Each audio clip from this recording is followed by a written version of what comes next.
율법을 넘어 진리와 성령의 삶으로라는 제목으로 함께 말씀을 나누겠습니다. 오늘 말씀은 되게 말씀 이야기 읽는 것 자체도 좀 어려운데요. 지난 금요기도의 시간에 이어서 율법과 우리에게 주신 하나님의 은혜에 대해서 같이 살펴보면서 나누려고 하는데요. 우리가 바울 서신을 읽다 보면, 바울이 성경을 많이 기록했잖아요. 바울 서신을 읽다 보면 바울이 율법에 대해서 되게 부정적으로 말하는 것을 느낄 때가 있어요. 율법이 필요 없다는 것인가? 이렇게 느껴질 때가 사실 있거든요. 그런데 오늘 말씀을 보면 전혀 그것이 아니라는 것을 알 수 있어요.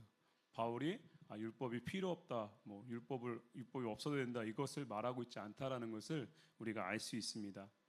왜 우리가 우리가 앞에서 본 것처럼 1절부터 3절까지 말씀을 보면 율법은 살아있는 자에게만 적용된다고 그랬잖아요. 그래서 우리는 죽었기 때문에 율법이 적용되지 않는다. 그리고 갈라디아서 3장 23절 말씀과 같이 믿음의 때까지, 믿음이 오기 전까지만 그 율법이 유효했다.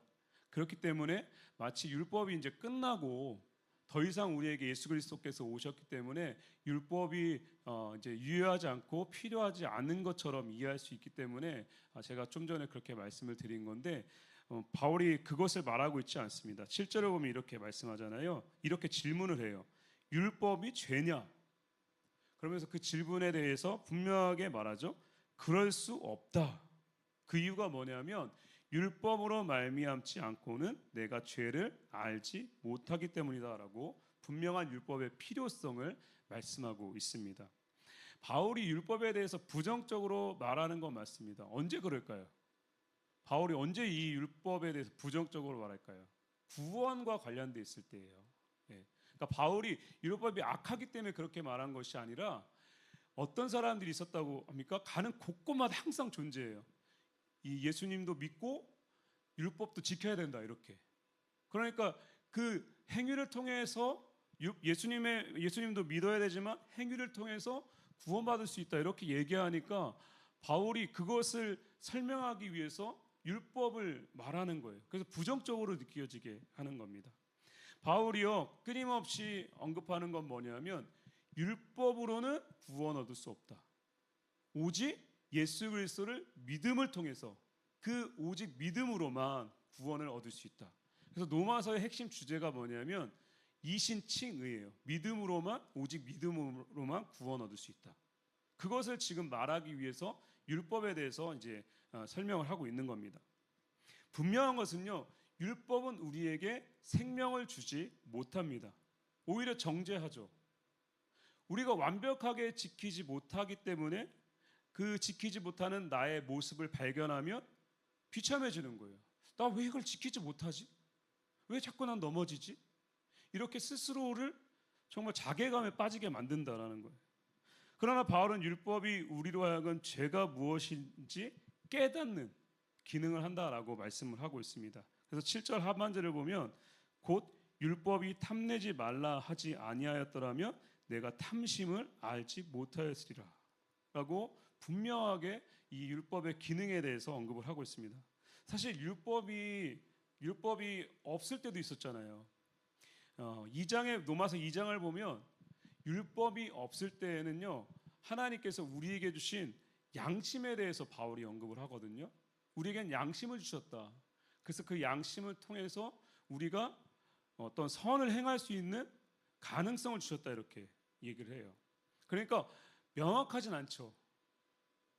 않지만 우리 안에 존재하는 그 양심을 통해서 우리는 하나님의 뜻을 이해하기 위해 움직인다라는 거예요. 그런데 한계가 존재합니다.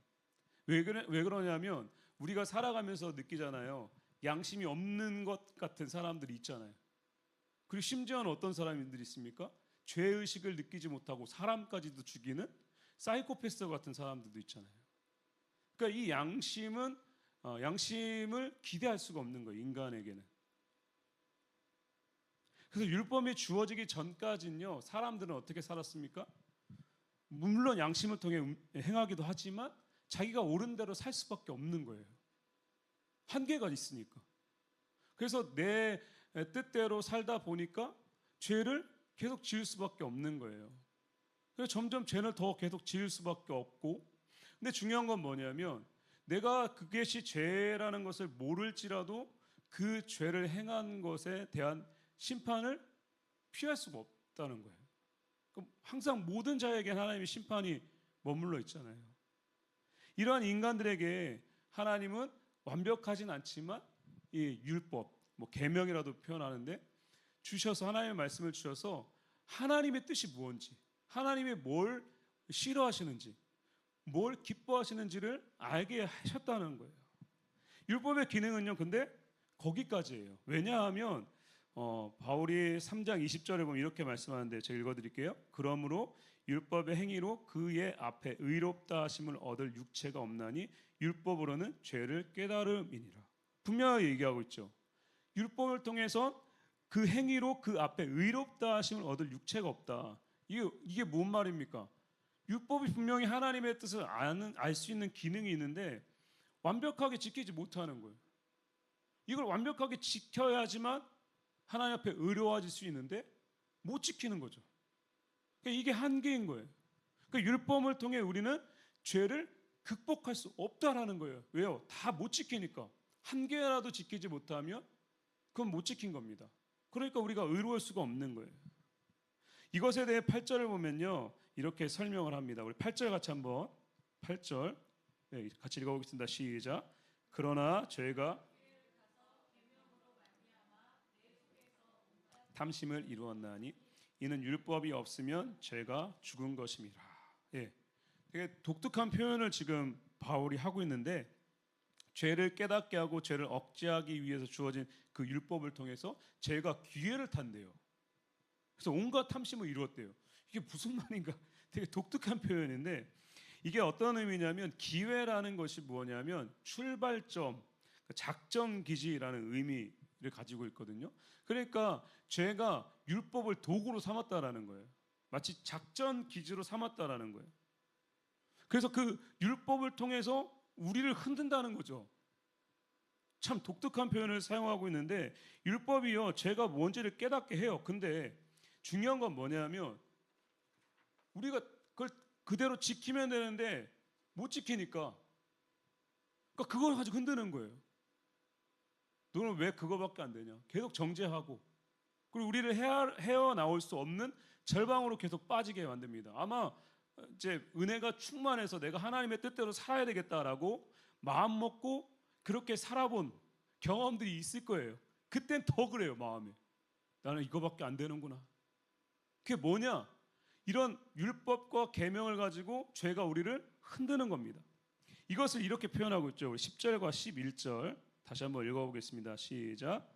생명에 이르게 할 그 계명이 내게 대하여 도리어 사망에 이르게 하는 것이 되었도다.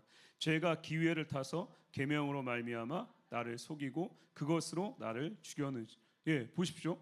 계명으로 말미암아 나를 속이고 그것으로 나를 죽였다, 이렇게 표현하고 있습니다. 그러니까 죄가 계명을 가지고 우리를 공격하는 거예요. 탐심은 우상숭배니라라고 분명하게 말씀했다면, 여러분 우리가 탐심을 안 가지면 되잖아요. 근데 우리 마음에 탐심이 끊임없이 올라오잖아요. 오늘도 한번 돌아보십시오. 내 마음에 탐심이 없었는지. 있을 거예요. 우리 마음에 계속 올라오거든요. 그러니까 그런 거예요. 안 하면 되는데 계속 올라오는 내 모습 속에서 자괴감이 들고 심한 어떤 절망감에 빠지는 이런 일들이 발생한다는 거예요. 여러분 우리는요, 죄 앞에서 정말 그 죄를 이길 수 있는 그 힘이 너무나도 약하다는 것을 늘 깨달아요. 너무 나는 미약하다, 역부족이다. 이것을 우리는 깨닫게 된다라는 거예요. 그래서 이것에 대해서도 바울이 15절과 17절을 보면 이렇게 말씀하고 있습니다. 내가 행하는 것을 내가 알지 못하노니 곧 내가 원하는 것을 행하지 아니하고 도리어 미워하는 것을 행함이라. 이제는 그것을 행하는 자가 내가 아니요 내 속에 거하는 죄니라. 여러분 우리가 구원받았고 하나님의 백성이 되었지만 우리 안에 여전히 죄의 속성들이 남아 있습니다. 이건 그래서 하나님의 나라에 가는 그날까지 우리는 이 죄와 늘 싸워야 되는데, 그것을 지금 말씀하고 있는 거예요. 우리 안에 존재하는 죄성은요, 끊임없이 우리를 헤어날 수 없는 수렁으로 끄집어 계속 끌고 들어가고, 그렇게 빠져있는 우리를 계명이 우리를 계속해서 정죄하는 거예요. 알면서도 그것을 행하지 못할 때 계속해서 우리를 정죄하는 거예요. 그게 어떻게 보면 율법이 우리에게 주신 생명의 은혜임에도 불구하고 아이러니한 모습이라는 거예요. 그래서 바울이요 24절을 보면 스스로 이렇게 고백을 해요. 자신조차도 오호라 나는 곤고한 사람이로다. 이 사망의 몸에서 누가 나를 건져내랴. 여러분 바울조차도 이렇게 지금 자신의 모습을 보면서 한탄하고 있는 거예요. 바울조차도. 여러분 우리는 어떻게 해야 됩니까? 그럼 우리가 어떻게 해야 됩니까? 근데 여기서 끝나면 우리의 소망이 없잖아요. 우리가 읽진 않았지만 8장으로 넘어가자마자 이렇게 바울이 우리에게 소망의 말씀을 선포하는데, 우리 같이 한번 이 부분 읽어보겠습니다. 시작. 그러므로 이는 그리스도 예수 안에 있는 생명의 성령의 법이 죄와 사망의 법에서 너를 해방하였습니다. 아멘.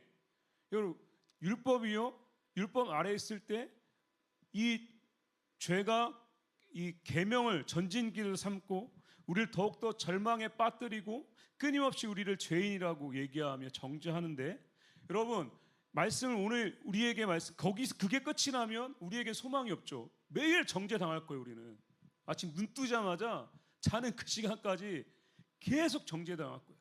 근데 중요한 건 뭐냐면 하나님께서 너희를 예수 그리스도 안에 있는 너희를 정죄하지 않는다 라는 은혜의 말씀을 우리에게 지금 선포하고 있다는 거예요. 그 이유는 무엇입니까? 다른 게 아니에요. 우리가 뛰어나서도 아니고 우리가 말씀을 완벽하게 지켜서가 아니에요. 예수 그리스도 안에 있는 우리를 정죄하지 않는다. 우리 지난번 말씀드렸잖아요. 우리는 예수 그리스도와 하나 되었다라고 말씀드렸잖아요. 우린 예수 그리스도 안에 있는 존재가 되었다. 그래서 어떠한 법이 우리 가운데 적용되어지냐? 생명의 성령의 법이 죄와 사망의 법에서 우리를 해방시켰다 이렇게 표현하고 있습니다. 여러분 우리에겐요 이제 죄와 사망의 법이 아닌 생명의 성령의 법이 적용되고 있어요. 여러분 생명과 사망이라는 아주 극명한 대조를 통해서 우리에게 바울이 뭘 강조합니까? 우리에게 주어진 은혜, 가장 큰 은혜가 뭡니까? 생명. 그 생명이 우리에게 주어졌다라고 말씀하고 있습니다. 여러분 우리는 이제 자유한 존재가 된 거예요. 여러분 자유가 뭡니까? 우리가 생각하는 자유, 내 맘대로 하는 것, 누구도 터치하지 않고 내가 하고 싶은 대로 하는 것, 우리는 이렇게 생각하잖아요. 여기에서 언급하는 자유는 어떤 자유일까요? 그 자유일까요? 물론 그 자유도 없는 건 아니지만 명확한 건 뭐냐면 그 자유는 우리의 신분과 관련되어 있는 거예요. 성경에서 끊임없이 반복해서 표현하는 건 우리가 이전에 어떤 존재였다고 표현할까요? 너희는 죄의 종이었다. 너희는 사망의 종이었다 이렇게 표현해요. 여러분 노예, 지금 우리나라엔 노예가 없고 그리고 뭐 다른 곳에도 노예 제도가 다 없어졌고 물론 뭐 보이지 않는 그런 게 있다고 하겠지만 실질적으로는 없어졌잖아요. 예전에는요 노예 제도가 있었어요. 그런데 이 노예 제도는 내 의지와 상관없이 노예가 되어지는 거잖아요. 부모님이 노예였기 때문에 태어나 보니까 노예인 거예요. 내 힘으로 벗어날 수 있는 길이 없습니다. 죄의 종도 사망의 종도 마찬가지예요. 아담의 범죄한 이후로 우리는 태어나자마자 죄의 종이에요. 사망의 종이에요. 내 의지와 상관없이 그런 거예요. 그런데 이것이 벗어날 수 있는 방법은 단 한 가지예요.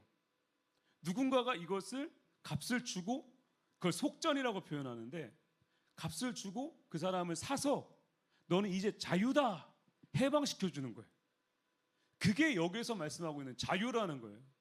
이전에 우리는 죄와 사망의 법에 매여 있었고 절대로 스스로 벗어날 수가 없었는데 이제는 그 법에서 우리를 해방시켜줬다는 거예요. 이 자유가 바로 그것이에요. 그래서 이제는 우리는 해방되어서 좀 전에도 말씀드린 것처럼 생명의 성령의 법을 따라 살아가는 존재가 되었다라는 거예요. 그러니까 내 멋대로 살아야 된다는 게 아니에요. 방종해도 된다. 네가 이제 자유하니까 하나님이 널 정죄하지 않으니까 그냥 너 하고 싶은 대로 죄를 지어도 그냥 죄책감 갖지 말고 그렇게 살아라는 게 아니고, 이제는 생명의 성령의 법을 따라 살아가는 존재들이 되었다라는 거예요. 그러니까 율법, 너가 넘어져서 율법이 너를 정죄할지라도 그 주저앉아서 비참하고 거기에 머물러 있지 말고 다시 예수 그리스도를 의지하고 일어서라는 거예요. 이미 너는 해방되었다라는 거예요. 너에게는 생명의 성령의 법이 계속해서 적용되고 있다라는 거예요. 그러니까 그 법을 따라 살아가라는 거예요. 다시 일어서고, 넘어져도 다시 일어서고. 이 생명의 성령의 법에 아주 중요한 게 뭐냐면 하나님이 그 법을 따라가는 자들을 도와주신다라는 거예요. 승리할 수 있도록 도와주신다라는 거예요. 이게 정말 큰 우리에게 주신 은혜라는 거예요. 우리 힘으로는 안 되지만 하나님이 우리를 도와주신대요. 예수님이요, 우리에게 주신 자유를 뭐라고 말씀합니까? 내가 너의 죄의 문제를 해결하기 위해서 십자가에서 죽었고, 내가 너에게 영원한 생명을 주기 위해서 사망 가운데서 부활했다라고 분명하게 우리에게 말씀해 주신다는 사실입니다. 그래서 우리에게 끊임없이 용기를 주세요. 네가 또 넘어져도 일어서라. 나의 손을 잡고 다시 일어서라. 그리고 나아가자. 우리는 우리에게 주신 그 자유를 가지고 이제는 예수 그리스도의 손을 붙잡고, 하나님의 손을 붙잡고 우리를 도우시는 성령을 의지하고 나아가는 거예요. 그런 자에게 하나님은 승리를 허락해 줄 줄 믿습니다. 이제는 우리는 이 생명의 성령의 법을 따라 그 법이 적용되는 사람들이에요. 하나님이 우리를 도우신다는 그 사실 꼭 기억하셨으면 좋겠습니다. 예수 그리스도께서 우리에게 자유함을 주시고 날마다 선한 길로 우리를 인도하신 사실을 꼭 기억하시길 바랍니다. 이 시간에 그 주님을 찬양하며 나아가는 오늘 이 기도의 자리가 되어지길 예수님의 이름으로 축복합니다. 우리